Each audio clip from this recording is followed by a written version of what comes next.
திரும்ப இப்போ வருவாரா சார்? சுந்தர் சி இப்போ வெளியே போனதா தகவல் பரவி எல்லா பக்கமும் போயிருச்சு. இப்போ ஒரு இன்ஸ்டா பதிவு எடுத்துட்டாருலாம் சொல்றாங்க. பட் திரும்ப அவர் தான் இயக்குவாரா, இல்லை இந்த படம் வேற யார் கையிலயாவது போகுமா? இல்லை, அதுதான் சுந்தர் கையில் தான் ஒரு முடிவு இருக்குது. அவர் என்ன நெருக்கத்தில் இருக்காருங்கிறத ஃபஸ்ட்டு தெரிஞ்சுக்கணும். இப்போ என்ன சூழ்நிலை அவர் இருக்கார், ஏன் காரணம், எதுக்கு போட்டார்? இப்போ போட்டது வந்து பெரிய மைனஸ் சுந்தர் சிக்கு. ஆனால் அவர் மேலே வந்து எந்த கான்ட்ரவர்சியுமே கிடையாது, எப்பவுமே இருக்காது. ஒரு நியூட்ரலான மேன், அன்பாக பழகக்கூடியவர், பேசக்கூடியவர். பட் இது போட்டாருன்னா உங்களுக்கு எந்த அளவுக்கு அவருக்கு வந்து டெம்பர் ஆயிருந்திருக்கும். ஓகே, மிகப்பெரிய ஒரு மன அழுத்தம் இருந்திருக்கும் உங்களுக்கு. ஸோ இந்த வாய்ப்பை யார் விடுவா? அவங்க first of all Rajini hero, Kamal தயாரிப்பு, நம்ம இயக்குனர் போது யார் விடுவா? அப்போ ஏதோ ஒரு ப்ரெஷர் அவருக்குள்ளே இருந்துக்கிட்டே இருக்கு. ஓகே, அது யார் மூலமாக வந்தது? இதற்கு முன்னாடி மூக்குத்தி அம்மன் 2 வந்து அந்த படம் முடிச்சிட்டாரு, போஸ்ட் ப்ரொடக்ஷன் மூலமாக இருக்கா?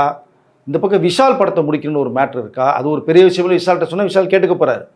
பட் அந்த ப்ரொடக்ஷன் சைடு ஐஸ்வரி கணேஷ் வேல்ஸ்லையும் ஏசி சண்முகமும் நமக்கு ரஜினி பண்ணலைங்கிற அந்த ஆதங்கத்தில் சுந்தரசிக்கு ஒரு ப்ரெஷர் கொடுக்கப்படுதா?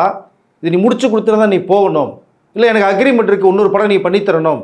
ஏற்கனவே இப்போ வேல்ஸ் ஃபிலிம்ஸுக்கும் சிம்புக்கும் ஒரு மேட்ரு போயிட்டுருக்கு.